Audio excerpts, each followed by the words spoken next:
작가님 축하드립니다. 감사합니다. 신간 출간 축하드립니다. 네, 감사합니다. 네, 말씀드립니다. 네. 작가님께서 작년까지 출간하신 책들을 보면 네.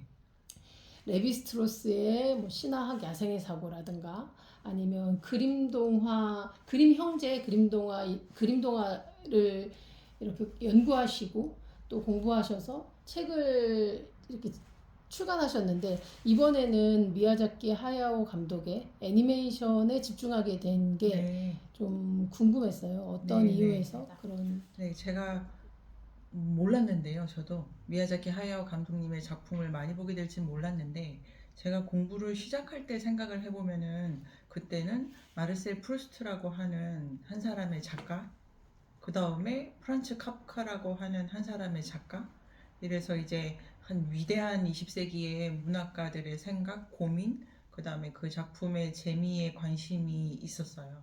그런데 그렇게 하다가 어떤 이유에서든지 제가 방향을 좀 틀게 됐는데 그 도착하는 데를 보니까 그 동화책이더라고요.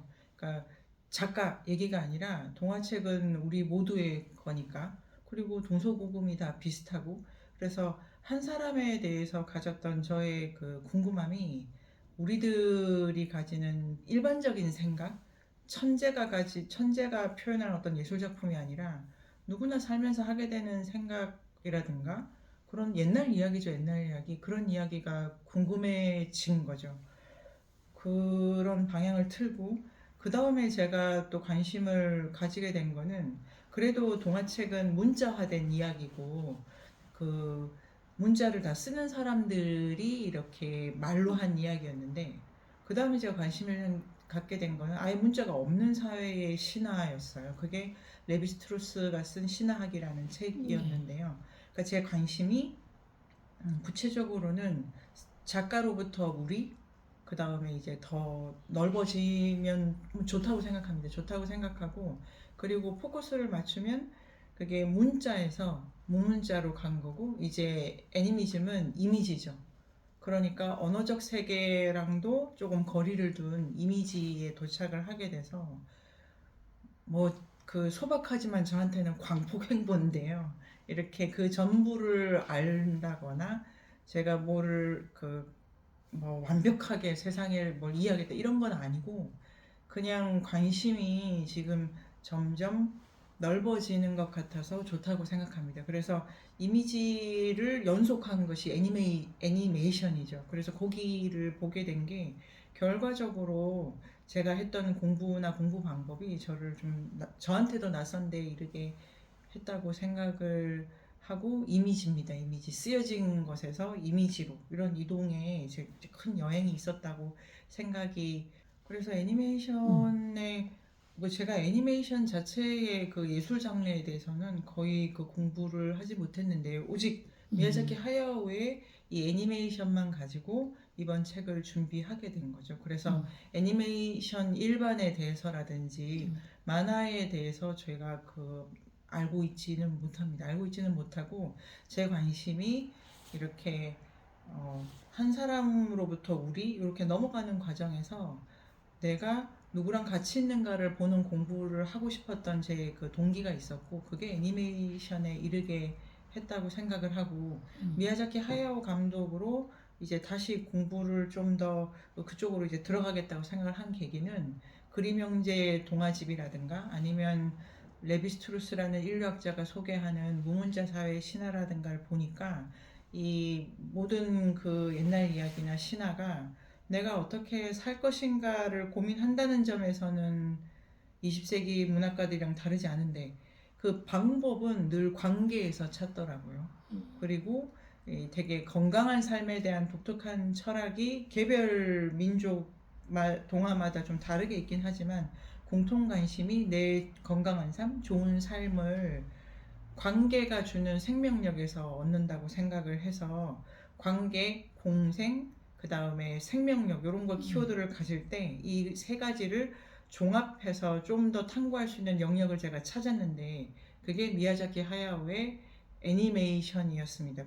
제가 영화를 많이 몰라가지고 봤던 몇 개를 가지고 이제 떠올리게 됐는데요.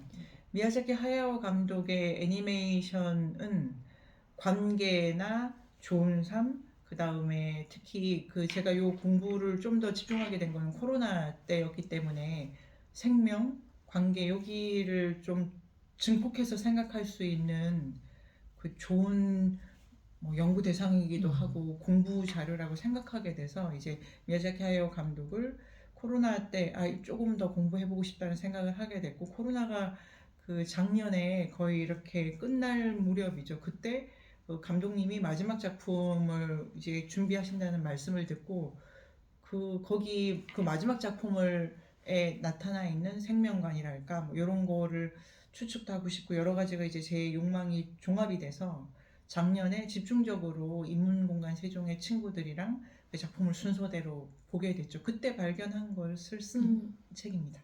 그 선생님께서 관계를 말씀하셨는데 네네. 그 우리가 어떤 뭐 이야기나 사는 이야기는 보통 그 뭐 관계를 빼고 이야기할 수는 없잖아요. 네. 네네. 누구와의 관계가 네네. 선생님의 마음에 이렇게 포착이 됐는지 또 궁금합니다. 그 코로나 때 제가 가장 느낀 거는 거리두기. 네. 그러기도 하고 그때 이제 그 병을 앓으면 우리가 또 격리 그래서 한 3년간 그 사회적으로나 고립 격리 이런 시간을 좀 보냈다고 생각이 들어요.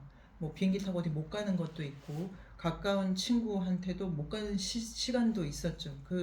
그러니까 고립 혼자 있는 시간을 음식도 이렇게 그 자기가 만들어 먹지 못하는 시간도 있는 그 고립 그 다음에 동시에 그런데 이게 그 호흡기 질환이다 보니까 고립이 돼 있는데 엄청난 방식으로 연결돼 있었다는 것도 알게 된 그 병이 준 고통과 함께 온 중요한 저한테는 중요한 생각의 지점이었어요. 그래서 어, 연결의 중요한 부분이죠.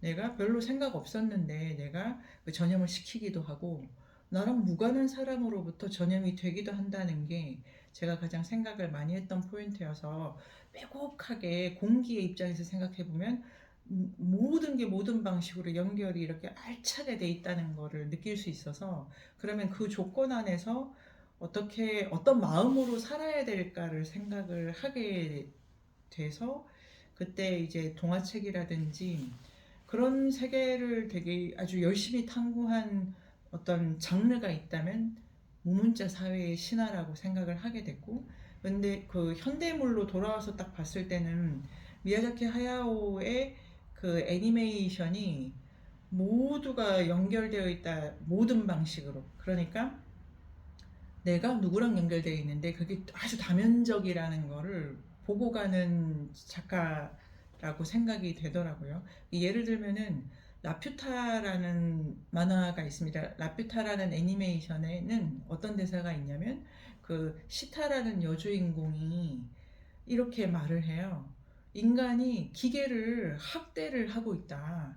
제가 이제 그 말이 뭐 아마 그 집에 있는 시간이 오래됐을 때 그 영화를 또 보게 된 그런 점도 있겠지만 되게 와닿았는데 모든 것이 모든 방식으로 연결돼 있다고 할 때 보통 사람을 생각하기 쉬운데 이 여주인공은 기계랑도 자기가 직접 연결돼 있다고 생각하고 뭐 전원 키면 일하는 노트북이나 배터리 충전하면 들고 다닐 수 있는 핸드폰 같은 건데 정말로 거기에 얘도 생명이다라는 관점을 가지게 되면 걔도 뭐 하루 종일 일하고 그런 근로자는 없죠. 그러니까 그런 세계가 그 미야자키 하야오에게 있다는 게 그 모든 것이 모든 방식으로 연결되어 있는 그 모든 안에 눈에 안 보이는 거, 그 다음에 중요하지 않다고 생각하는 거, 심지어 기계나 쓰레기 이런 게 다 들어와 있다는 게 되게 감동적이어서 그런 관계를 모색을 하는 애니메이션을 보면은 제가 사는 데에도 뭐 관계를 맺는 기술이 늘지 않을까 생각을 해서 영화를 봤습니다. 그 선생님 말씀 들으니까 그 아이들 그러니까 남녀노소 막 이 팬층이 너무 많잖아요. 네. 그리고 뭐 굳이 뭐 덕후나 뭐 어떤 팬이 아니더라도 네. 그 미야자키 하야오 이 감독님의 작품을 대하는 기본적인 우리 이제 그 관람자의 입장에서는 뭔가 되게 친근한 느낌이 들거든요. 네. 그게 아마 선생님 말씀하시는 우리는 다 기본적으로 어떤 관계 속에서 네. 있기도 하고 또 그것에서 뭐 고민도 하고 또 즐거움을 느끼기도 하고 그래서 그런가 이런 네, 생각도 네. 같이 드는 것 같습니다. 네. 자기 혼자 있지 않다는 게 음, 미야자키 하야오스럽다. 아니면 음, 지브리답다. 음, 이런 데가 뭐 카페도 많이 있고, 그 음, 다음에 지브리 풍이라는 게 있죠.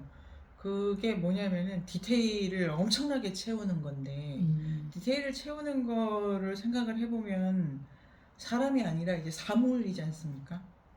그러니까 그 디테일이 풍부하다는 거는 나를 여기 이 자리에 있게 한 수많은 것들이 있다는 거를 알고 가는 세계관인 거죠.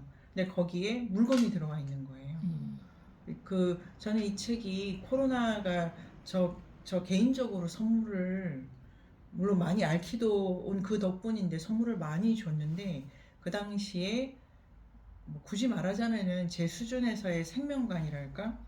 이 관계를 논할 때 스펙트럼을 더 넓게 가져가면 참 재밌겠다. 그리고 그 관계가 나를 살게 하는 거니까요. 그래서 좋죠. 뭐 빼곡하게 들어있는 세계를 그냥 가시화시킨 거라서 재미있죠. 그게 다 나를 살게 한다고. 네. 네. 선생님께서 왜 예전에 그 우리가 달살롱 세미나를 할 네. 때 그 디테일에 대해서 말씀하신 네네네네. 적이 지금 어렴풋이 생각이 네. 나는데 네네. 그 가마지 하라범의 그 작업장 네네. 바로 옆에 네네. 바로 옆방에 왜 그 세면대가 있었고 네네네. 수건이 걸려 있었고 네네네. 이것까지 선생님께서 자세히 보셨었던 것 같아요. 네네. 그리고 그 저도 이제 들은 바로는 미야자키 하야 감독이 디테일에 아주 많이 네네. 공을 들이시고 한 장면도 며칠 뭐 한 달씩 걸리기도 하고 그런다고 네네. 선생님께서 말씀하셨던 것 같아요. 그 전에 컴퓨터 그래픽 작업도 되게 발달이 되어 있으니까 조금 더 시간을 좀 단축할 수 있는 이런 네네네. 방식들이 많이 있는데 네. 미야자키 하야 감독님은 이 어떤 디테일을 위해서 그러시는지 그건 잘 모르겠지만 되게 아날로그적인 이 방법들을 고수하시는 것 같아요. 색깔 하나, 네네. 그림 한 장면 뭐 네네. 하나하나. 근데 이게 선생님께서는 그 미야자키 하야 감독님의 이 그 작업 방식 아니면 요 세계 작업하는 네. 세계에 대해서는 또 어떤 생각을 갖고 계신지도 궁금합니다. 지금 뭐 어, 디테일에 대해서 네네. 말씀하셨지만, 제가 가장 관심을 미야자키 하야오 작품에서 미야자키 작품이 가장 중요한 포인트는 그 작품이 가지는 생명력, 그 작품이 주는 활기. 그래서 이 활기라는 이 단어가 영어로 애니머시 이렇게 되어 있더라고요. 그러니까 애니미즘이라고 이 책의 제목이 미야자키 하야오와 일상의 애니미즘인데 이 작품은 모든 존재들이 관계를 맺으면서 생생하게 돌아다닌다는 걸 전면적으로 보고 가는 애니메이션이죠. 보통의 어떤 서사물이나 드라마가 대중문화에서 주인공을 되게 초점을 맞추는데 미야자키 하야오의 애니메이션은 이 가오나 씨도 보는 것처럼 핵심 주인공이 아님에도 되게 존재감을 뽐낸다든가. 그런데 애니메이션이라는 그 장르 자체가 애니머시라는 요 단어를 활용해서 만든 이름인 거죠. 그러니까 활력을 표현하는 예술 장르인 거예요. 그런데 활력을 표현한다는 점에서 그 활력을 막 표현을 관계들로 하니까 특히 미야자키 하야 작품은 막 디테일이 빽빽합니다. 그런데 이 활력을 표현해 가지고 누가 좋으냐라고 물었을 때 당연히 확인되는 바는 아까 말씀해 주셨던 것처럼 엄청나게 덕후들이 많죠. 저도 덕후고 저는 성공한 덕후인데 이게 감독님을 직접 뵈서가 아니라 이 작품이 감독님의 철학을 제가 수행했다는 생각이 들어서 성공한 덕후라는 생각이 드는데요. 이 활력이 누구한테 좋으냐면 1차적으로는 관객한테 1차적으로 좋죠. 그 이유는 관객이 이렇게 작품을 극장에서 보면서 이 캐릭터나 배경 하나하나랑 의식적이든 무의식적이든 관계를 맺을 수 있게 감독님이 이렇게 통로를 열어주신 거죠. 음악으로 됐든 그래서 그 많은 디테일로 관객들이 이렇게 여러 가지 방식으로 작품과 관계를 맺을 수 있었기 때문에 일단 재미가 있었고 그 미야자키 하야오 감독의 작품은 뭐 넷플릭스에 지금 마지막 작품도 올라온다고 하면 다 올라오는 거죠. 근데 그게 중간에서 봐도 끝까지 보고 볼 때마다 또 보게 되고 이런 게 관계를 계속 맺게끔 하는 게 1차적으로 잘 되는 거라고 생각하는데, 두 번째는 이 작업 자체가 누구의 생명력에 도움이 되냐면, 여기가 미야자키 하야오가 아날로그를 고집하신 이유라고 생각하는데 애니메이터들에게죠. 그러니까 감독님을 포함해가지고 이 작품은 이게 말 그대로 작가 혼자서 그려낼 수 있는 게 아니라, 여기는 스토리보드나 주제나 캐릭터라고 하는 걸 다 잡아가는 미야자키 하야오 개인의 엄청난 작업도 있지만, 이걸 실제로 그림 한 장 한 장과 색이 다 받쳐줘야 가는 문제고, 나중에는 음악, 그 다음에 뭐 주제곡, 배경음악, 사운드, 그 다음에 캐릭터 목소리까지 이 엄청나게 많은 사람들이 다 들어가 있는 건데, 그 사람 각각이 이 작품과 관계를 맺어서 자기 자신의 뭐 작업가적 역량일 수도 있고 아니면 성우로서의 역량일 수도 있고, 그러한 생명력을 좀 더 고양하게 되죠. 디지털을 안 쓰고 아날로그를 쓰면은 직접 자기 몸과 손으로 가야 되니까요. 그리고 가장 큰 차이는 디지털을 아예 안 쓰시는 거는 아니었습니다. 중간에 뭐 너무 그 개봉해야 되는데 시간이 후달릴 때라든지, 가장 잘 쓴 작품으로는 그 하울의 움직이는 성에서, 그 하울의 움직이는 성입니다. 성이 그 조각조각이 다 딴 방향을 보고 움직이게 되어 있기 때문에, 그거를 이제 손으로 그림을 다 그려서 가기보다는 이 전체를 좀 더 생기롭게 하기 위해서 이제 CG를 쓰시기도 하시죠. 그런데 그런데 그 이후 작품은 다 손으로 하시기를 원하시고, 포뇨 뭐 그 이후로도 이 마지막 작품도 다 손 그림을 고집을 하시고 계시는데요. 그 이유가, 디지털은 0101의 계산 가능한 세계고, 디지털은 그 계산 가능성 속에서 합리적으로 이미지를 갖다 쓰는 거죠. 근데 아날로그는 기본적으로 계산 불가능한 거죠. 이 물건과 사물의 직접적인 관계 속에서 일이 계속 벌어지게 하기 때문에, 만약에 이 생명력이란 관점에서 제가 추론을 해보면은, 그 생명력을 이 작업을 통해서 얻을 수 있는 애니메이터 개개인의 어떤 생명력에 문제가 있다. 그 생명력이 뭐 작품을 그려가지고 돈을 벌어 이거보다는, 감독님 스스로도 그림을 계속 그리시면서 새로운 아이디어나 새로운 테크닉과 새로운 주제를 얻는, 미야자키 하야오가 이게 개인의 고유명을 넘어섰죠. 장르의 이름이기도 하고. 그러니까 미야자키 하야오라는 이름의 생명력을 계속 업그레이드 시키고 있으시니까요. 그러니까 직접 손으로 그렸을 때 그것만 가능하다고 보는 것도 있고, 그리고 아날로그라는 것 자체가 그 계산 불가능한 생명력을 보게 하기 때문에 이 두 개를 결합해서 계속 손그림을 고집을 하시는 것 같아요. 이건 제가 추론을 해본 겁니다. 이 작업에 참여한 애니메이터들의 느낄 그런 생명력을 말씀하시는 게 그 지점이 되게 놀라운 것 같아요. 그 작품을 볼 때는 물론 뭐 작품에 뭐 몰입되고 뭐 그래야 되지만 이 작품에 참여한 애니메이터들에 대한 생각은 안 해봤던 것 같거든요. 아, 네. 거기에 그 담겨져 있을 그 각각의 손길들, 그 생명력들까지를 말씀하셔서 깜짝 놀랐어요, 제가. 그 미야자키 하야오라는 감독도 이게 그지 따지자면은 전제군주랑 같죠. 자기 비전을 그 밑에 몇백 명이 되는 애니메이터와 그 이제 뭐 사운드 담당자, 뭐 우리 그 유명한 히사이시조까지도 감독님의 뜻을 실현하시고 있잖아요.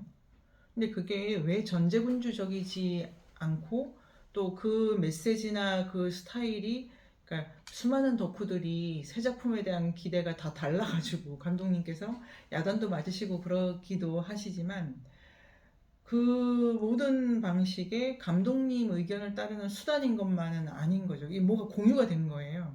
이 감독님과 작업을 하면은 뭔가 배운다든지, 이 감독님이 보는 비전까지 이 훈련생으로 그리고 실제로 그림에 있어서는 그 지브리 모든 애니메이터들보다 기술이 탁월하신 거죠. 이 감독님은 단지 시키시는 게 아니고 그 포뇨 같은 그림, 바다신 같은 거 당신이 다 잡아서 그리셨다고 하더라고요.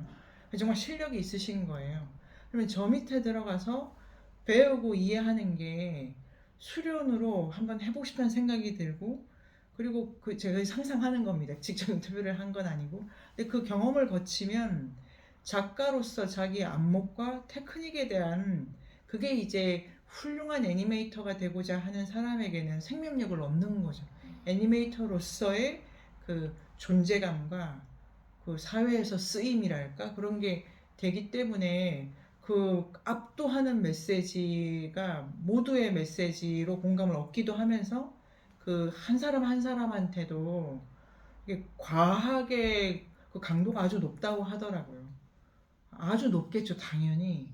그런데 그게 그 생명력을 고양시키는 한 방법으로 애니메이터들한테도 설득이 된 거죠, 이 방법으로. 그렇게 생각을 해봅니다. 근데 여기에 그 선생님이 말씀하시는 것들을 종합해서 생각했을 때 이 작품은 전혀 또 다르게 다가올 것 네. 같아서 되게 넓게 볼 것 같다는 생각이 드네요. 그게 아주 광활한 영역이라고 글쎄요. 생각을 하고, 네. 그 다음에 이제 생명력이라는 점에서 이게 종합예술이기 때문에 사운드는 주제랑 맞아 들어가야 돼요. 그 다음에 아까 이제 색 얘기를 해주셨는데, 빨간색 하나의 의미를 결정하는 거는 주변의 다른 색들이지 않습니까? 옆에 녹색이 놓일지 주황색이 놓일지에 따라서 이 빨간색 의미가 결정되기 때문에 그 모든 애니메이터들은 자기 재주만 자랑할 수는 없는 거예요. 그러니까 전체적으로 예를 들면은 나우시카 같은 작품, 첫 번째 작품 같은 경우에 생명력은 끝이 없다라는 주제를 감독님이 말씀하시고자 하는 거면 그 큰 주제 안에서 모든 애니메이터와 그 색채 감독과 그 다음에 사운드를 만들거나 성우들도 생명의 끝이 없다는 그 주제를 표현하기 위한 공동 작업을 하게 되는 거죠. 그러니까 다른 작업가들, 다른 애니메이터들이 뭘 하고 있는지를 보면서 쭉 가야 되는 거기 때문에 생명력이 모든 것과 모든 방식으로 관계 맺을 때만 이제 아주 생명력이 커진다는 점을 애니메이터 그 작업 지브리 스튜디오에 있는 스태프들 자체는 한 작품 한 작품씩마다 경험했다고 생각이 듭니다.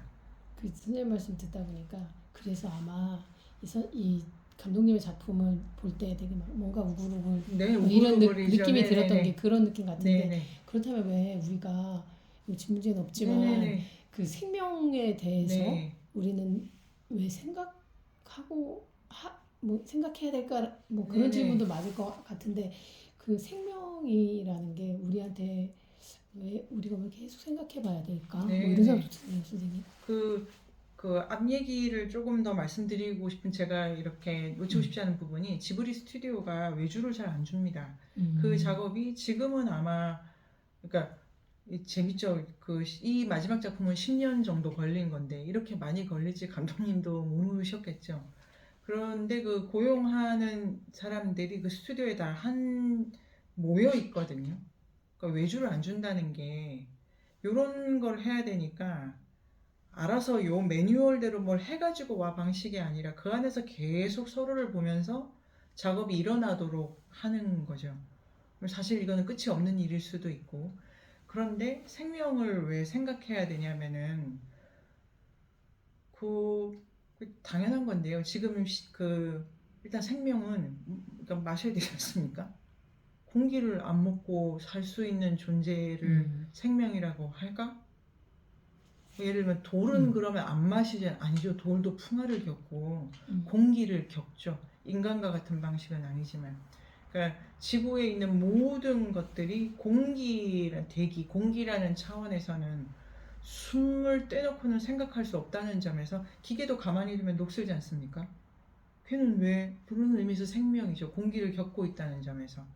그러니까 공기를 겪는다라는 이 모델로 설명하면은 뭔가 내가 연결이 돼야 되고 외부의 거를 겪어야 사는 존재인 거예요.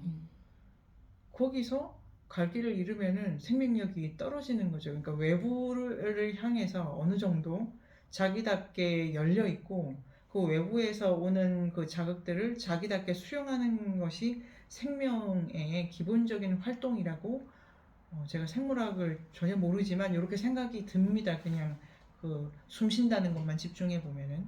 그런데 우리 사회가 때로는 혼자 있고 싶어라든지 그 뭐 번아웃이랄까요? 우울증이랄까요? 기본적으로 어떤 그 마음의 병이 깊어지는 게 방어 기제가 작동하는 증상으로 나오죠. 지친다, 혼자 있고 싶다, 그 다음에 방어적이 된다. 이럴 때 많은 행동이 나옵니다. 화가 난다. 그 다음에 뭐 이런 식으로 현대인이 아니면 그 코로나가 가장 결정적인데 이렇게 거리 감각을 어떻게 가져야 될지 모른다는 게 외부와의 관계 조정이 잘 안 되는 거기도 하고 그게 생명이 어떤 방식으로 작동해야 되는지에 대한 개체 자체의 철학이 필요한 시대인 것 같아요. 내가 어떤 방식으로 남과 아니면 내 주변의 물건들이랑 관계 맺을지 자기 스스로 좀 생각해보는 시간, 두루두루 볼 시간이 코로나 이후라든가 아니면 뭐 기후변화가 이제 너무 걱정이 되는 시대라고 하니까요. 지금이야말로 변화무쌍한 외부 관계가 열리는 지점인데 어떻게 생각을 좀 해야 될까라는 과제가 있지 않을까 생각이 듭니다. 좋습니다. 좋습니다. 선생님 그 11편의 작품을 쭉 네네. 이렇게 그 써주셨잖아요. 근데 그 11편의 작품이 그 챕터별로 배경, 사건, 캐릭터라는 요 네네. 차원으로 선생님이 보고 계시는 어떤 글을 이렇게 써주셨잖아요. 그런데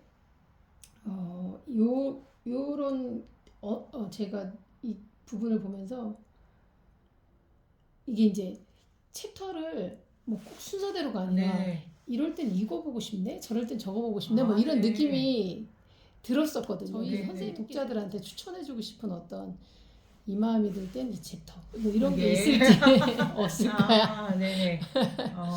그 미야자키 하야오의 애니메이션을 제가 친구들과 한 작품씩 봤습니다. 한 작품씩 볼 때 마지막 그대들은 어떻게 살 것인가까지도 전체적으로 이 엄청난 그 아기자기 우글우글 이 느낌이 뭘까? 요 느낌을 포착하는 언어가 있으면 좋겠다. 그게 제가 활기라고 생각했고, 아, 그래서 애니메이션이구나. 애니미즘이 애니머시라는 단어에서 왔구나. 이렇게 포착을 하게 됐습니다. 근데 실제로 작품 한 편 한 편에서 어떤 논리가 개별 작품의 독특한 활기를 끌어내는가를 제 언어로 정리를 하는 데는 시간이 아주 많이 들었는데요. 그래서 이제 배경적 차원에서 사건적 차원에서 캐릭터의 차원에서라고 하는 보통 서사 분석을 할 때 쓰는 세 가지 인물 사건 배경 요거를 가지고 이제 적용을 해보게 된 겁니다. 그래서 제 책이 왜 그런 방식으로 틀을 잡게 됐는가를 제가 집중적으로 설명하는 것은 그러니까 책의 스타일을 독자님들께서 궁금하시다면 1장 나우시카 편을 보시면 좋겠고요. 거기에 제가 그러니까 예를 들면 배경이라고 하는 거에 제가 주목하는 이유는 미야자키 하야오 감독이 11편을 통해서 독특한 공간을 설정합니다. 그 모든 공간을 통해서 우리가 여기는 또 이렇게 많은 것들이 저기는 또 저렇게 많은 것들이 많은 것에 대한 감수성을 갖게 한다는 점에서 각 작품의 독특한 배경이 보여주는 많은 것들을 구체 분석을 한 건데요. 예를 들면은 미야자키 하야오는 늘 현실, 그러니까 보이는 게 다가 아니야. 그래서 센과 치히로의 행방불명 같은 경우는 동네의 어떤 터널을 통과하면 신들의 온천장으로 가.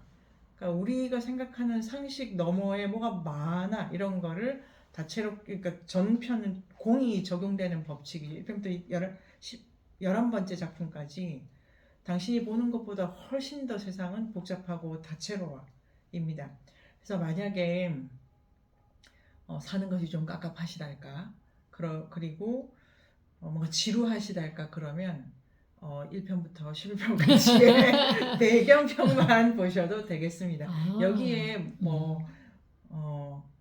미야자키 하야오 감독이 우울하다면 이걸 보시면 고쳐집니다라고 말씀하시기는 않으셨을 것 같고 이 애니메이션을 보는 가장 큰 목표는 나만 보는 시선을 외부로 좀 돌리는 데 있죠. 그러면 내가 나만 중요할 것 같고 나도 물론 중요한데 내 옆에 많은 게 있어.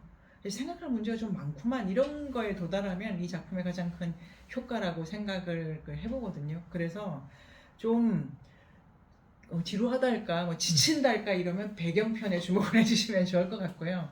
그러면 제가 이제 이 배경에서는 이런 것도 있고요. 뭐 이런 식으로 하는데 아까 말씀드린 것처럼 센과 치히로의 행방불명처럼 그 미야자키 하야오가 특히 그 영화에서는 아무도 안 다니는 그 배경의 복도 같은 것도 디테일로 채우죠. 그러니까 가마하라범의 가마터에 주인공의 기본 서사랑 아무 관계없는 이따만 책이 꼽혀 있다든지 가마하라범 말고 누가 씻었던 뭐 비누, 닦았던 수건 같은 게 있다든지 이러면 이 배경이 뭘 말해주냐면 이 공간에도 가마하라범만 있는 건 아니야를 보여주죠. 그런 그 디테일들이 감상을 하거나 제 책을 보실 때 이제 제가 처음에 초점을 맞췄으니까요.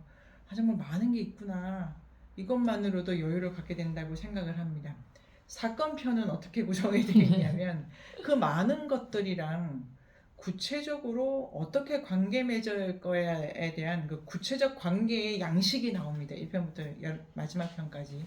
근데 주로 주인공을 중심으로 보면은 이때는 우정이 중요해. 이때는 뭐 부모 봉양이 중요해. 이런 방식으로 관계에 대한 기술, 관계에 대한 태도가 매 작품마다 관계란 무엇일까에 대한 어떤 뭐 정리라고 할 만한 이야기가 나온다고 생각합니다. 예를 들면은 센과 치히로의 행방불명 같은 경우는 네 부모를 구하려면 남부터 구해 이렇게 되어 있으니까 관계의 핵심은 내 관계의 핵심, 내 관계를 풍요롭게 가져가려면 다른 관계를 돌보는 데 있어 이런 방식으로 이제 메시지를 끌어오는 거죠.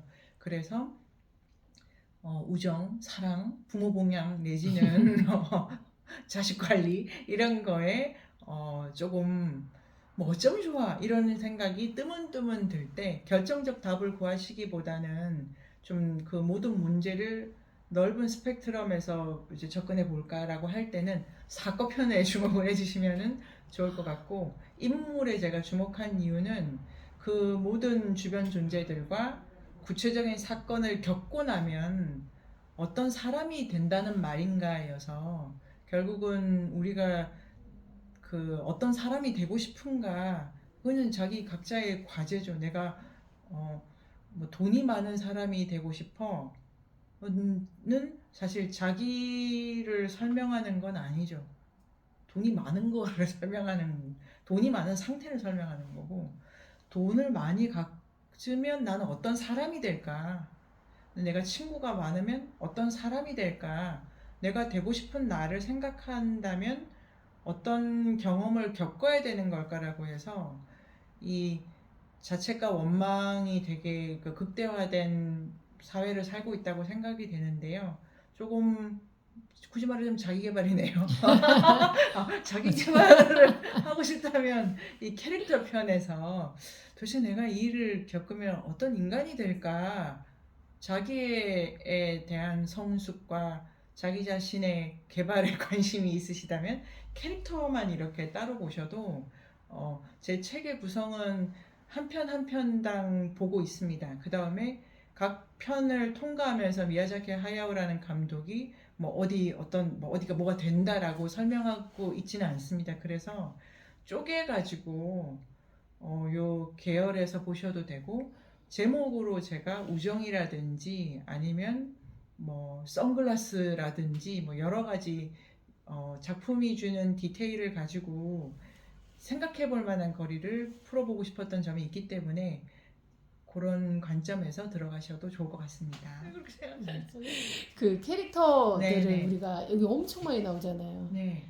뭐 가장 애정하시는 캐릭터가 있다면 네네. 여기 선생님께서 지금 이 연구실을 막 구석구석 꾸며놓으셨는데 여기 있는 그 뭐 저 검둥이 네네. 검둥이가 이름이 검댕먼지. 검댕먼지 네네.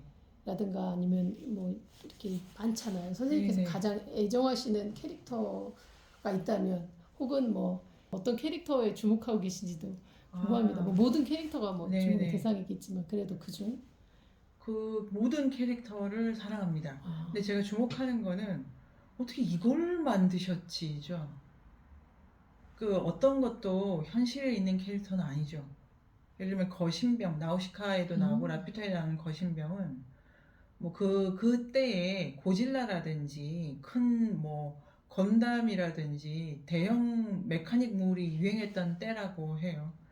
그러더라 그래도 그 거신병이 가드너거든요.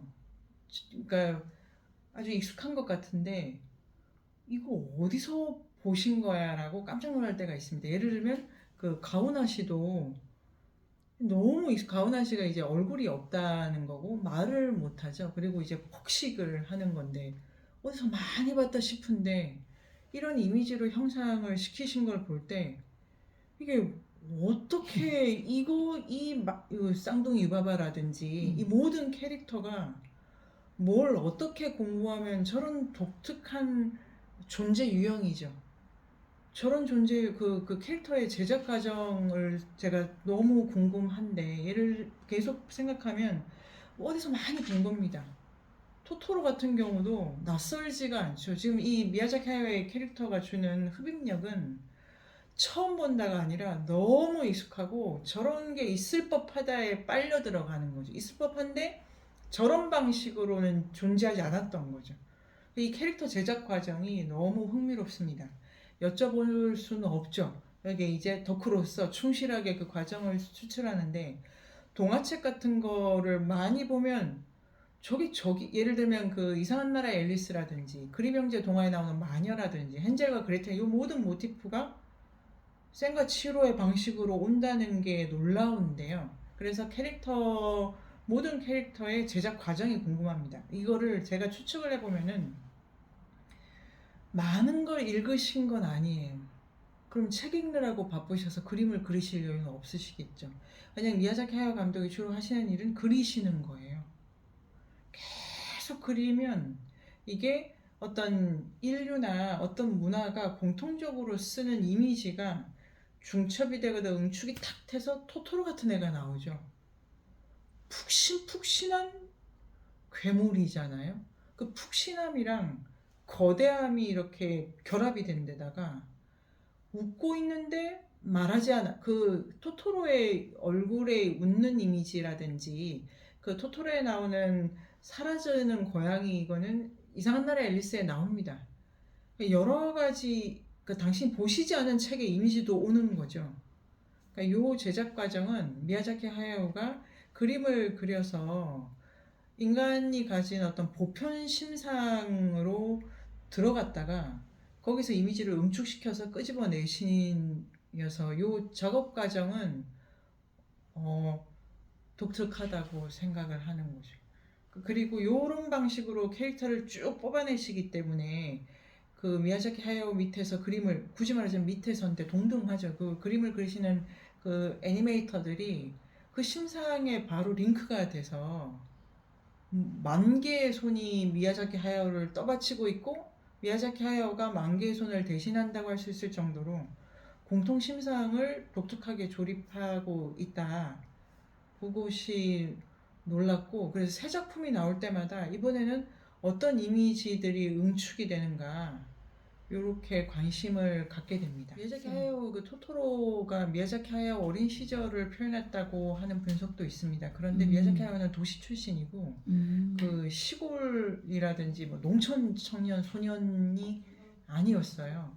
그러니까 당신이 경험한 어린 시절을 있는 그대로 푼 게 아니고 그 나무라든지 그 다다미 방이라든지 그 뛰어다니는 작은 토토로 큰 토토로 이런 것은 당신이 이렇게 중장년이 돼서 그림 기술로 끄집어낸 어떤 심상인 거죠. 그래서 그 이 감독님은 자기 개인의 경험을 거기를 입구로 해서 뚫어가지고 그냥 누구나 이 시대를 살았을 법한 사람들이 경험하는 어떠한 그 의식에 도달했다는 것이 놀랍고 그 익숙하기 때문에 이 다 만화 영화고 배경으로는 판타지죠, 판타지. 그래서 뭐 온친들의 온천장 가본 적 없죠, 우리 중에 누구도. 그 다음에 종말의 나우시카 아직 종말을 도착 안 했죠. 그래서 되게 환상적인 것 같은데 실제로 작품이 가진 이미지의 디테일에 우리가 빨려드는 거는 그게 내가 겪었던 의식과 무의식의 어떤 리얼리티랑 마주친 거여서 이 작품은 아주 리얼한 작품이라고도 할 수 있죠. 왜냐하면 아까 지금 말씀해 주신 것처럼 저 경험이 나에게 있어 실제로 했든 책을 읽었든 그건 되게 생생한 현실이기 때문에 표면적으로 가오나 씨는 없죠. 그런데 가오나 씨 같은 존재였던 적도 있고 마주쳤던 적이 있다는 그 리얼리티는 살아 있어서 환상과 리얼리티를 이렇게 잘 응축이 돼 있습니다. 그 가오나 씨가 지브리가 굿즈 부가 있죠. 그 상품부가 있을 텐데요. 근데 가오나 씨가 우리가 그냥 생각해봐도 이 연구실에도 두 분의 가오나 씨가 계실 정도로 이 굿즈로 판매량이 토토로만큼 가지 않을까요? 네네. 그러니까 이게 뭘 말해주냐면은 이게 이 시대의 우리의 리얼리티를 이 캐릭터가 탁 건드려서 완전히 링크시켰다고 생각해요. 의식하든 무의식적이든. 폭식을 한다. 이 허기에 차 있다. 자기를 채우고 싶다라는 어떤 욕망. 그게 경험이 됐든 뭐 경력이 됐든 뭐라고 합니까? 그 스펙이 됐든 나를 채우고 싶다. 그런데 그게 끝없이 먹어야 되는 일이다. 지친다. 동시에 먹고 있으면 말할 수 없지 않습니까? 그러면 그 자기 안에서 뭐가 나오는 게 없기 때문에 연결이 안 된다. 가오나 씨 되게 고립된 캐릭터잖아요. 이런 게 본래의 이야기를 뚫고도 확 올라오는 거죠. 그래서 미야자키 하야오 감독의 영화는 주제가 뭐야라고 하면은 보는 사람마다 만개의 방식으로 풀 길이 있고 이거는 캐릭터가 작품을 거의 집어삼킬 정도의 흡입력이 있었던 거. 그런데 이게 되게 재밌는 부분이 그 스즈키 도시오라는 프로듀서가 뭐 이렇게 홍보 문구 만들고 포스터를 만들 때 가오나 씨를 계속 부각시키는 거를 보시고 감독님이 얘가 주인공이 아닌데 왜 이렇게 띄우냐 그랬더니 그 감독 그 스즈키 도시오랑 주변의 스태프들이 얘가 주인공이에요. 이래서 감독님이 놀라셨다고 하시더라고요. 이런 걸로 감독님의 의도나 생각을 뚫고 나가 버리는 거예요, 작품이. 근데 그것도 감독님의 을 통해서 뚫고 나온 캐릭터죠. 그러니까 이 모든 캐릭터가 저는 어디서 온 거야? 누구를 통해서 온 거야? 그리고 키티 빨간 리본 이런 거는 식사하시다가 이 포인트가 있어야 되는데 그래서 그 식당의 그 휴지에 그리신 거죠. 그런데 그런 이미지를 포착하시는 능력과 그 시대와 역사에 대한 공감력이 감독님이 도대체 감독님의 하루가 뭐 어떻게 연구를 하시고 뭘 하셔서 그렇게 된 건지는 생명력에 관심 있는 많은 사람들한테 참 궁금한 부분일 거라고 생각합니다.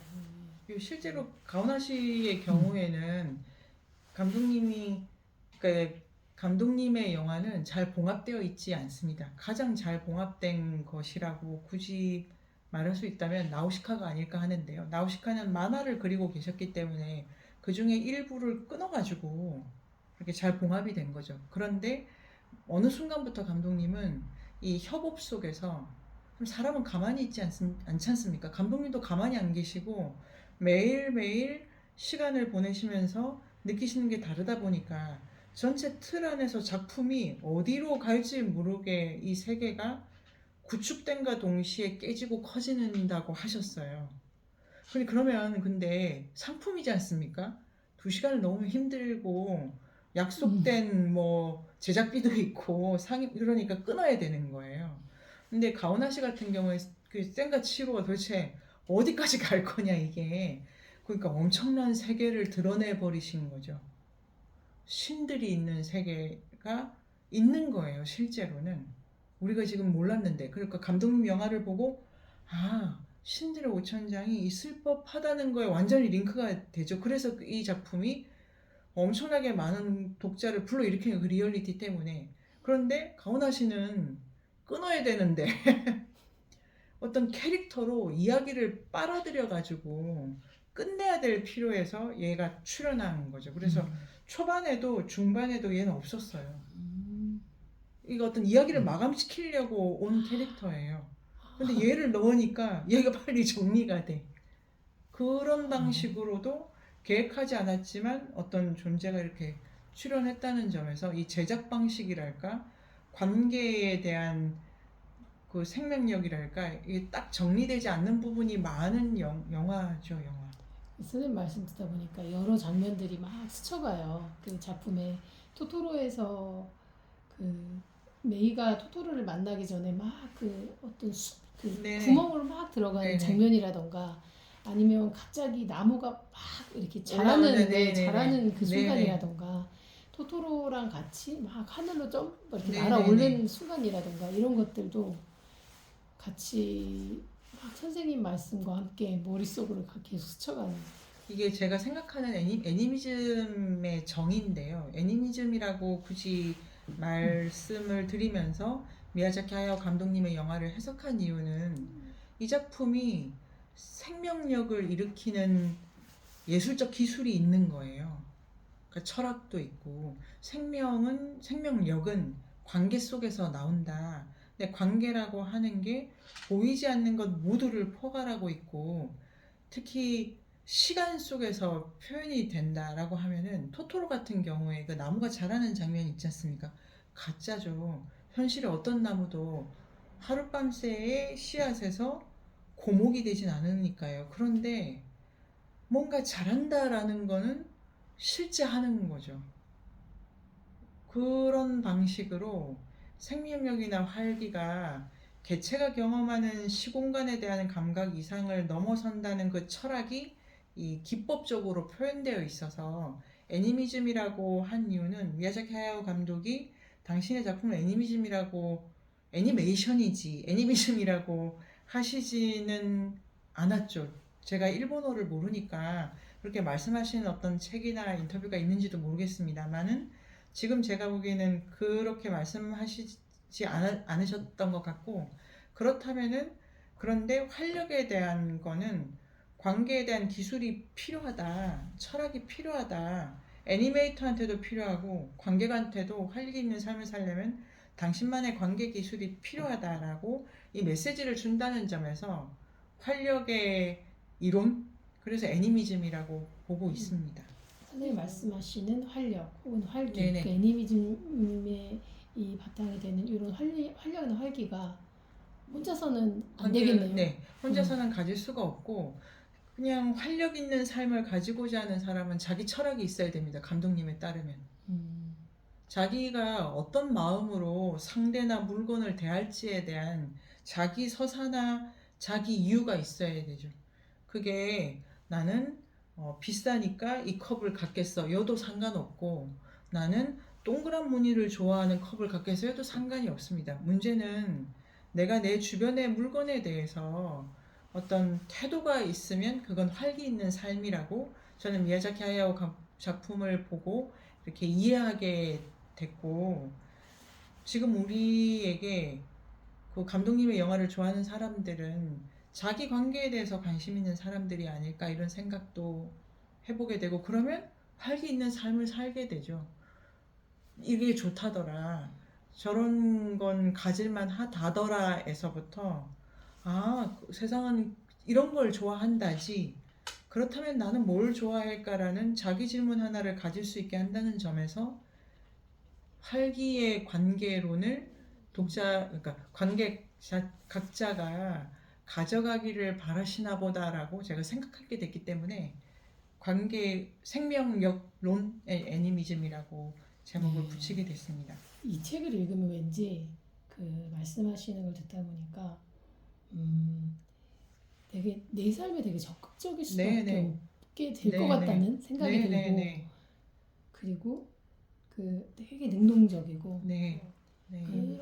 그 미야자키 하야오 감독의 애니메이션이 1980년대부터 작품을 시작을 하셔가지고 지금 2024년이죠. 엄청난 시간 동안 이게 웬 말입니까? 60년을 작품을 하시고 그 다음에 음, 그 그림 기술은 천재났다라는 말씀을 아주 어려서부터 재능이 있으신 거죠. 그런데 이게 80년대라고 하는 요 시대 일본 이런 걸 다 감안하더라도 지금 보면 약간 그 도덕적 메시지가 되게 전면에 올라와 있다는 걸 알 수 있는데요. 마지막 작품을 빼고 앞에 10편은 남을 도우라입니다. 전체가. 남을 먼저 생각하고 남을 돕고 네 처지와 네 욕망을 좀 내려놓고 일단 주변에서 원하는 걸 하고, 이게 우리 시대에 지금 어울리는 메시지일지 아닐지가 요즘은 이제 자기 개발이라든지 자기를 돌보라, 자기를 이해하라가 되게 중요한 시대의 과제고 그럴 필요가 있는 시대입니다. 그래서 이런 데에는 약간 차이가 있다고 생각이 듭니다. 그런데도 불구하고 나를 돌보기 위해서라도 내 주변에 뭐가 있는지를 봐야죠. 요런 관점에서 들어갈 때 이 초기작을 이해하는 데는 조금, 근데 오히려 그 초기작이 주는 신선함도 있을 수 있다고 생각을 하는데요. 제가 드리고 싶은, 제가 그 독자 여러분과 나누고 싶은 그 질문은, 내가 뭘 한다는 의미에서 우린 다 능동적이죠. 시키는 걸 해도 내가 한다는 의미에서는 능동적인데요. 하나의 차이는 내가 이거를 어떤 이유로 하느냐 생각할 수만 있다면 조건에서 나는 다 능동적이라고 생각합니다. 그리고 그 혼자에 홀로 있을 수는 없죠. 최소한 공기랑 같이 있어야 되고, 이렇게 생각할 때는 조건 속에서만 생명력을 가져갈 수 있다는 점에서 그 조건에 대한 해석력, 조건에 대한 응전력 이런 거를 생각해야, 네, 그러니까 한국이 싫죠. 어디 가게요? 갑자기 어디 다른 데 가려고 해도 공부하고 이해해야 되고, 그 다음에 내 욕망을 추구하고 싶죠. 그러려면 이건 또 어디서 시작된 거야? 이런 또 공부해야 되고 생각해야 되고, 우리가 절대 혼자 있을 수 없다는 점에서 관계로부터 출발하려면 이해해야 되고 해석해야 되고 할 첫 번째는 바깥에다 있기 때문에, 그런 의미에서 과제를 감독님은 계속 남을 보라고 하고, 이 모든 주인공, 마지막 주인공은 예외입니다. 그래서 마지막 작품이 좀 특별한 작품인데 앞 작품은 다 주변 사람을 보라고 하는 거죠. 그 선생님 공기랑 같이 있다고 생각하는 게 왜 어색하지? 아, 이런 생각이 네. 드는 거예요. 네네네. 내가 뭐 책들하고 아니면 뭐 컴퓨터랑 의자랑 뭐 책상이랑 같이 있다는 생각을 하는 게 왜 어색한 거지? 네, 이런 마음이 네, 들었어요. 네, 네. 선생님이 이렇게 지금까지 이 말씀해 주셨던 이 애니미즘에 대한 공부가 더 필요하다는 생각이 네, 들기도 네. 하고, 이게 내가 책을 본다고 당장 그렇게 바로 생각하거나 네네. 바로 바뀌지는 않겠지만, 그런 뭐 계속 내가 뭔가랑 관계하고 있다는 요 생각을 놓치지 네. 않고 싶다는 생각이 네네. 들고 있습니다, 선생님. 그 애니메이즘을 활기라고 생각을 하는데요. 이게 그 제가 이 책을 쓰는 이론적 바탕에는 에드워드 버넷 타일러라고 하는 유기쁨 선생님께서 번역해 주신 원시 문화라는 책이 있습니다. 그 책을 제가 읽고 큰 감동을 받은 점이 있는데요. 애니미즘은 에드워드 버넷 타일러라고 하는 인류 학자가 야생의 부족들의 사고방식을 연구한 건데요. 간단합니다. 만물에는 혼이 있다는 거예요. 요 생각이, 이제 그 책은 아주 어려운 책이었고 또 그런 만큼 재미가 있었는데요. 만물에는 혼이 있다라는 것을 끝까지 밀어붙이면 공기에도 혼이 있고 나무에도 혼이 있죠. 요곳에 제가 아주 깊이 감동을 받아서, 미야자키 하야오 감독님의 모든 영화는 모든 것이 움직인다. 모든 것은 에는 의식화된 영혼이 들어가 있다라고 이제 본 점인데요. 지금 말씀해 주신 것처럼 이 사고방식은 산업화되면서 폐기가 된 점이 있습니다. 그러니까 뭐 소설이라든지 문화적으로 뭔 만물에 혼이 있어. 만물에 혼이 있는 거는 혼이 있다 치도 중요한 건 내 영혼이지. 이래서 자기를 이해하는 서사가 많이 발달한 시대에 살고 있기 때문에 주인공 중심의 이야기 문화 이런 게 익숙해져 있기 때문에 만물에 혼이 있는데 어쩌라고 이렇게 생각하기 쉬운 게 있죠. 근데 넓이 보면은 무관한 게 없어라고 생각한다는 점에서 이 사고 훈련이 필요하다고 생각을 합니다. 그러면 미야자키 하야오 감독님의 작품은 그런 사고 훈련을 시켜주죠. 네네. 선생님께서 아까 말씀하신 게 그거 같으네요, 선생님. 그, 아, 그 미야자키 하야오 감독님께서 보이지 않는 네, 다른 것에 대한 네, 어떤 디테일을 더 이렇게 네, 좀 많이 네, 부각시키는 것처럼 그 다른 어떤 사물에도 혼이 있다, 네, 네, 아니면 뭐 공기가 있다, 네, 네, 이런 것들이 옆에 막 이렇게 존재하지만 사실 눈에 안 네, 보이는 네, 네, 것들이 네, 많잖아요. 네. 사실 보여도 안 보이기도 아, 하거든요. 그렇습니다, 그렇습니다. 되게 아, 많이. 보여도 안 보는데. 네, 네, 네네. 네, 그래서 그런 면에서 그 미야자키 하야오 감독의 작품과 그 오선민 작가님의 네, 작품을 읽으면 너무 좋을 것 같다는 생각이 네. 듭니다. 그 미야자키 하야오가 가장 좋아하는 애니메이션의 캐릭터도 많지만 정말로 좋아하시는 캐릭터라고 하는 것은 바람입니다. 음, 작품에 바람계곡의 나우시카, 음, 그 다음에 네. 바람이 분다. 모든 작품에 바람이 붑니다. 붉은 대지에서 바람을 바람입니다. 타죠. 네네네. 이게 뭐냐면 공기죠, 공기. 음, 공기가 없으면 우린 질식해 죽습니다. 그러네요. 그 처음 작품. 그, 바람계곡에 그, 나오시카, 네, 네네네. 그 네, 공기가 그러네요, 썩는 거죠. 그러네요, 공기가 그러네요. 썩는. 네네. 이게 첫 작품부터 바람인데 바람은 중단 없이 움직이죠. 나우시카에 바람이 멈추는 장면이 한 장면 있습니다. 말고는 전체가 움직인다. 움직인다는 게 활기고 활력이지 않습니까? 움직인다가. 미야자키 하야오가 생명력에 진짜 관심이 많고 이 생명력 전체가 중단 없이 움직이고 있다는 거를 바람이라는 키워드로 표현했기 때문에 그거를 보는 것만으로도 바람을 생각한다는 거야말로 그냥 움직인다. 네. 내가 가만히 있지 않는다. 너도 가만히 있지 않는다의 세계를 깊이 받아들이면 이 작품이 끊임없이 움직이고 있는 우리에게 더 움직일 수 있다. 이렇게도 움직일 수 있다라는 용기를 많이 주죠. 그래서 격려도 많이 주는 작품이라고 생각이 듭니다. 이게 보통 우리가 뭘 쓴다고 할 네네. 때 뭐 일기를 쓴다, 편지를 네네. 쓴다 아, 이렇게 맞아요. 이럴 때 쓰고 싶잖아요. 네. 쓰고 싶을 때가 가끔 있지만 네네. 이게 매일 쓴다는 건 되게 어렵다는 생각이 들어요. 그 작가님께서는 매일 쉬지 않고 계속 또박또박 그 한 권씩 한 권씩 출간하시는데 이번에는 뭐 11작품을 500페이지에 걸쳐서 써내셨잖아요. 아, 네. 미야자키 하야오 감독님에게 많은 것을 배울 수 있습니다. 많은 네. 것을 배울 수 있는데 미야자키 다시. 하야오 감독님이 쓰기를 그리다로 바꾸면 그린다, 많이 그린다, 여러 번 그린다 계속 그리고 계시죠. 네. 저는 재능은 없고 미야자키 하야오 감독님은 재능이 있고 그림 그리는데 그 차이도 어마무시하다고 생각을 합니다만 잘 그리시는데 왜 계속 그리시지? 더 그리시지? 이게 무슨 일인가라고 생각을 해봅니다. 그 감독님만의 이유가 있으실 텐데요.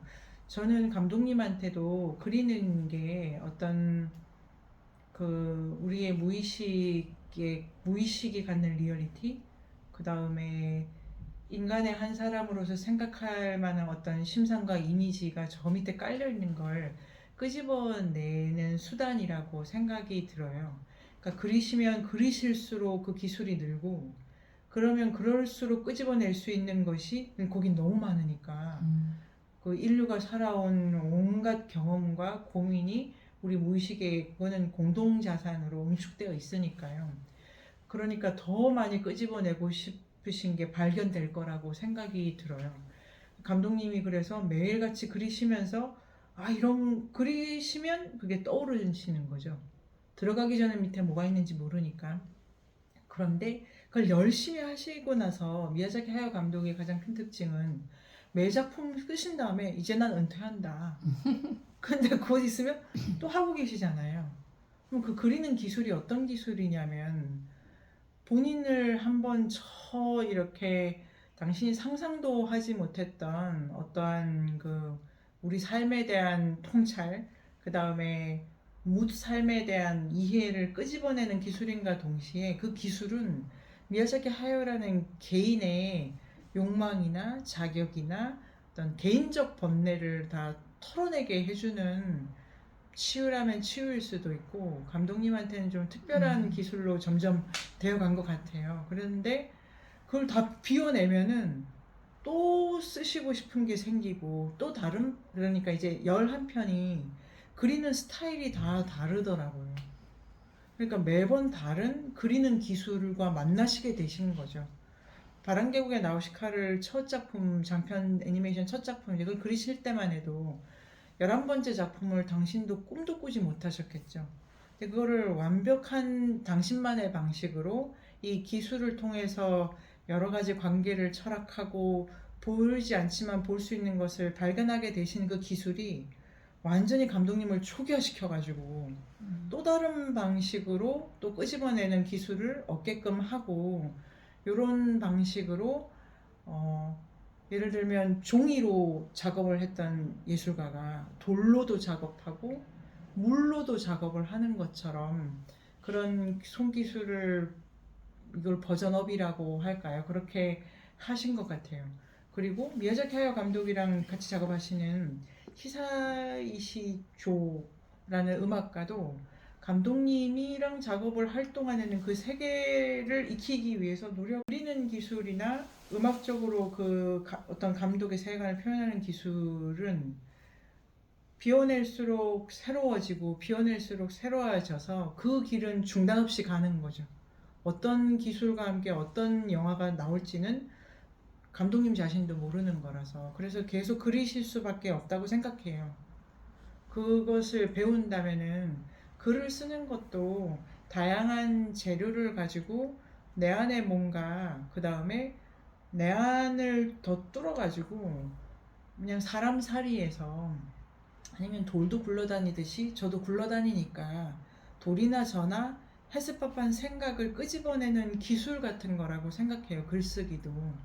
그러면 이번에는 이 기술을 계속 연습을 하면 이런 게 끄집어내지고 그런 만큼 저도 좀 비워지고 또 다른 주제로 또 다른 방식으로 끄집어낼 수 있는 기술을 또 연습하게 되고 그러니까 제가 비워지는 만큼 감독님의 그리는 작법을 이렇게 수련법으로 본다면 제가 탐구하고 이해하고 싶은 주제만 비워진 만큼 또 새로운 기술을 더 습득할 수가 있고 지금 저한테 쓰기는 제 무의식과 우리의 무의식을 만나게 해주는 통로고 그걸 끄집어내서 다른 독자분과 바람과 함께 그걸 나눌 수 있는 기술이기 때문에 기술에 연마만 합니다.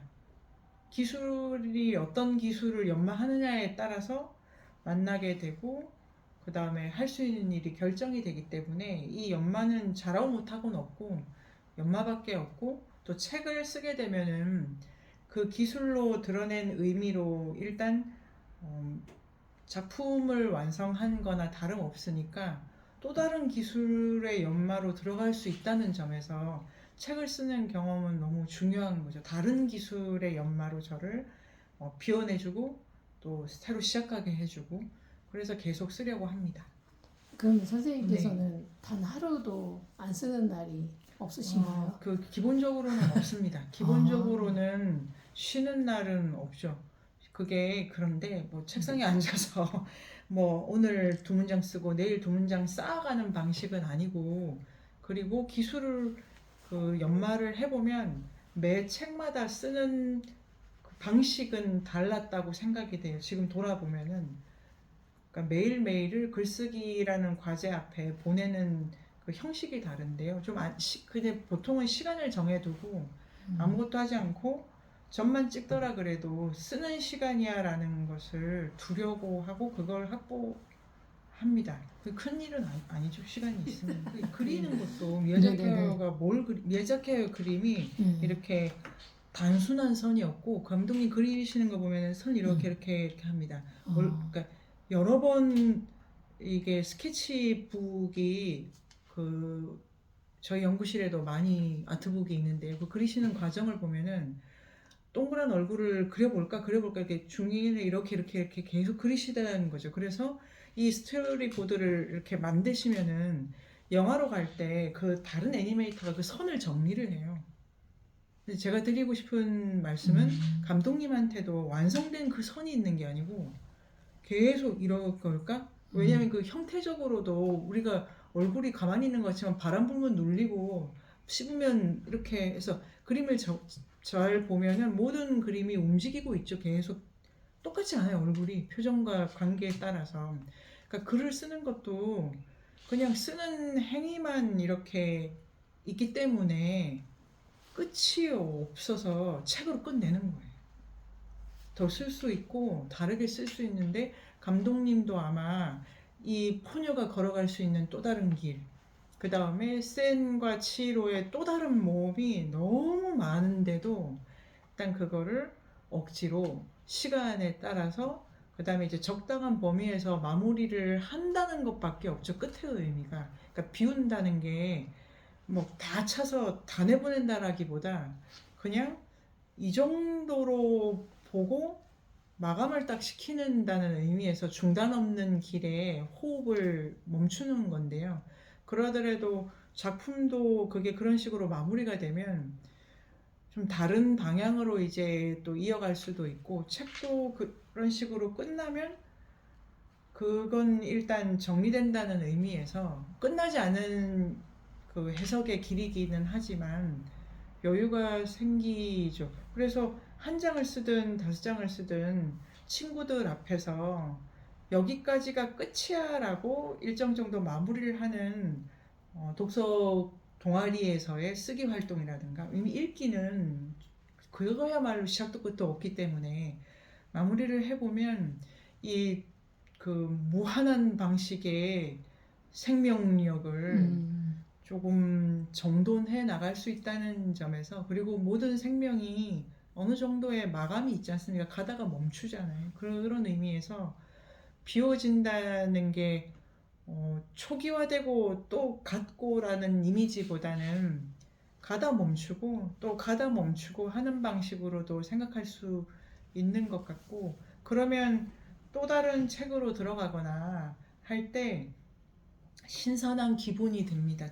약간 완전히 초기화된다는 게 보다 이번에는 또 어떤 문장을 내가 쓸 수 있을까 이런 것도 소박하지만 기대가 되고, 내가 만나게 될 인연에 대해서 똑같은데 또 다른 방식으로 기대를 하는 것밖에 없어서 전체적인 프로세스는 중단이 없다라고 말씀드릴 수 있지 않을까요?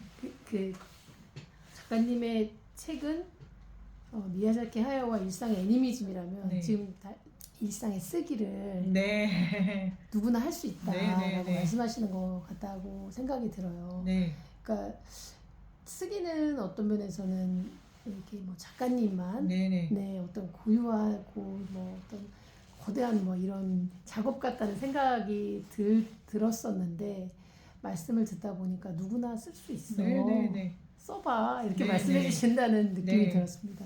그림은 조금 재능이 있어야 될 것 같기도 해요. 글도 재능 있지 않나요? 글은 그렇지는 않습니다. 글은 그럴까요? 국민교육을 다 받아가지고 네. 우리가 그 쓰는 훈련을 12년은 한 거죠.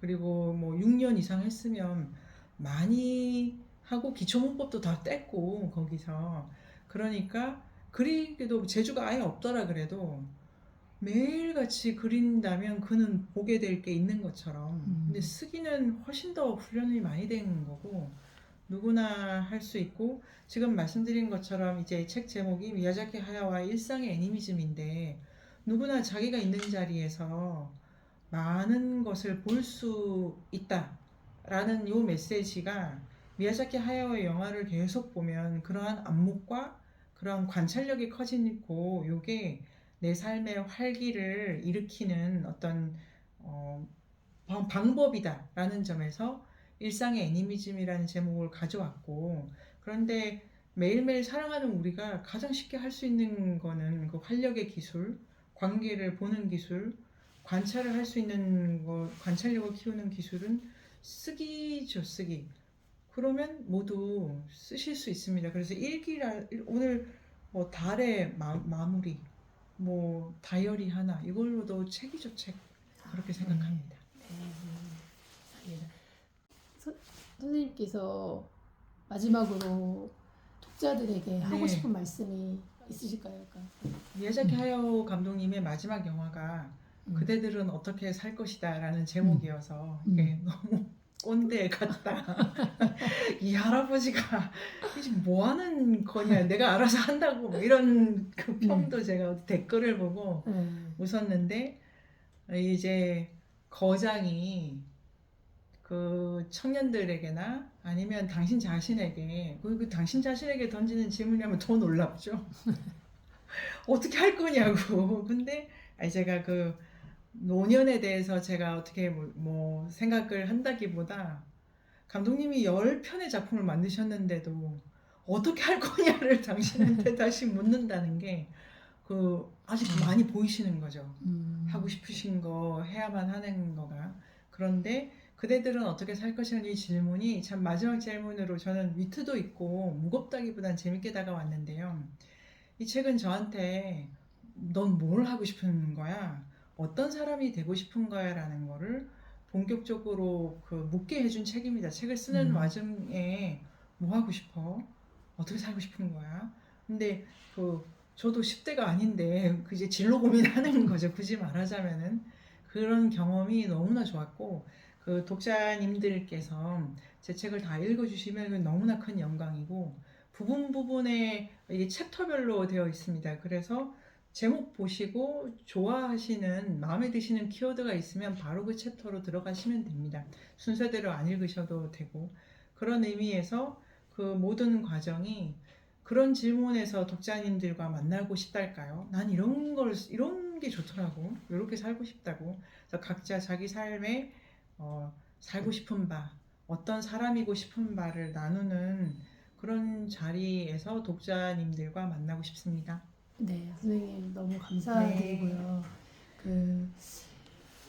미야자키 하야오 작품을 다시 볼 수도 있을 것 같은 것도 감사드리고, 완전히 다른 관점으로 볼 수 있을 것 같아서 이 책과 더불어서 다시 볼 수 있을 것 같아서 너무 감사드리고, 뿐만 아니라 우리가 살면서 그냥 내 주변을 좀 더 돌아볼 수 있게 될 것 같아서 여러모로 감사드립니다. 좋은 책 써주셔서 감사합니다. 인터뷰 감사합니다, 독자님. 감사합니다. 네.